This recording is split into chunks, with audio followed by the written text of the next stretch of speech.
ಬಸವಕಲ್ಯಾಣ ತಾಲೂಕಿನ ಕೊಹಿನೂರ ವ್ಯಾಪ್ತಿಯಲ್ಲಿ ಅತಿ ಹೆಚ್ಚು ಮಳೆಯಾದ ಪ್ರದೇಶಗಳಿಗೆ ಇಂದು ಮಾಜಿ ವಿಧಾನ ಪರಿಷತ್ ಸದಸ್ಯ ವಿಜಯ್ ಸಿಂಗ್ ಭೇಟಿಯನ್ನು ನೀಡಿದ್ದಾರೆ. ಬಡ ಕುಟುಂಬದ ರೈತರ ಹೊಲಗಳಿಗೆ ನೀರು ನುಗ್ಗಿ ಅಪಾರ ಪ್ರಮಾಣದಲ್ಲಿ ಬೆಳೆ ಹಾನಿಯಾಗಿದೆ. ಈ ಕುರಿತು ಉತ್ತರ ಕರ್ನಾಟಕ ಸುದ್ದಿವಾಹಿನಿಯ ಜೊತೆ ಮಾತನಾಡಿದ ಮಾಜಿ ವಿಧಾನ ಪರಿಷತ್ ಸದಸ್ಯ ವಿಜಯ್ ಸಿಂಗ್, ಈಗಾಗಲೇ ಬೆಳೆ ಹಾನಿ ಪ್ರದೇಶಕ್ಕೆ ಭೇಟಿ ಕೊಟ್ಟಿದ್ದೇನೆ. ಕಂದಾಯ ಇಲಾಖೆ, ಕೃಷಿ ಇಲಾಖೆ ಹಾಗೂ ತೋಟಗಾರಿಕೆ ಇಲಾಖೆ ಅಧಿಕಾರಿಗಳಿಗೆ ಬೆಳೆ ಹಾನಿ ಸಮೀಕ್ಷೆ ನಡೆಸಲು ತಿಳಿಸಿದ್ದೇನೆ. ಅಧಿಕಾರಿಗಳು ಬೆಳೆ ಹಾನಿಯ ಸಂಪೂರ್ಣ ಪಟ್ಟಿ ನೀಡಿದ ನಂತರ ಸರ್ಕಾರಕ್ಕೆ ಪರಿಹಾರದ ಪ್ರಸ್ತಾವನೆಯನ್ನು ಸಲ್ಲಿಸಿ ಸರ್ಕಾರದಿಂದ ರೈತರಿಗೆ ಬೆಳೆ ಪರಿಹಾರ ನೀಡಲಾಗುವುದು. ಹಾಗೆ ಪ್ರತಿ ಸಲ ಅನ್ನದಾತರು ಬೆಳೆ ವಿಮೆಯನ್ನು ಕಟ್ಟುತ್ತಿದ್ದು, ಆದರೆ ರೈತರಿಗೆ ವಿಮೆ ಪರಿಹಾರದ ಹಣ ಸಿಗುತ್ತಿಲ್ಲ. ಇದರ ಕುರಿತು ಮುಂದಿನ ದಿನಗಳಲ್ಲಿ ವಿಚಾರಿಸಿ ರೈತರ ಬೆಳೆ ನಷ್ಟಕ್ಕೆ ಪರಿಹಾರ ಸಿಗುವಂತೆ ಮಾಡಲಾಗುವುದು ಅಂತ ತಿಳಿಸಿದ್ದಾರೆ.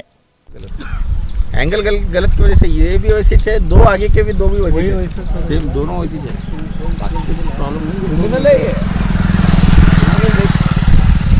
अभी एक आगे है सर, थोड़ा एक मिनट ಅವ್ರಿಗೆ ಬಿಟ್ಟು ಬರೋ ಅವರಿಗೆ ಆಯ್ತು. ನಾನು ತಹಸೀಲ್ದಾರ್ಗೆ ಮಾತಾಡಿ ಕಳಿಸ್ತೇನೆ, ನೋಡೋಣ ಏನಾಗುತ್ತೆ ಮಾಡೋಣ.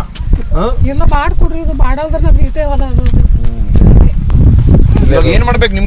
ನಿಮ್ಮ ಅಪೇಕ್ಷೆ ಏನು? ನಿಮ್ಮದು ಏನು ಮಾಡಬೇಕು? ಇದೇ ನೀರು ಹೋಗಲ್ದಪ್ಲೆ ಮಾಡೋದು. ಮತ್ತೆ ಅದೇಟೆಲ್ಲ ಚಂದ ಮಣ್ಣು ಅದು ಹಾಕ್ಕೊಡೋದು. दीवार झाले कुछ होता सर मेरे मारी आती सर पूर हळ कोणती सर पहिले दिली सर ब्रिज मधून रे ಒಂದು ಮಾರಿ ಅಂತ ಹೇಳ್ತಾ ಇಲ್ಲ, ಆದರೆ ನೋಡ್ಕೊಂಡು ವಿತೌಟ್ ಯಾರ ಹೊಲದಲ್ಲಿ ಡ್ಯಾಮೇಜ್ ಆಗಿದೆ ಅವರಿಗೆ ಪರಿಹಾರ ಸಿಕ್ಕಂಗೆ ಮಾಡಿ. ಓಕೆ, ಸುಮ್ಮನೆ ಎಲ್ಲರ ಹೆಸರು ಹಾಕ್ಬೇಡಿ. ಲಾಸ್ಟ್ ಟೈಮು 50-40 ಆಗಿತ್ತಲ್ಲ ಲಾಸ್ಟ್ ಟೈಮು.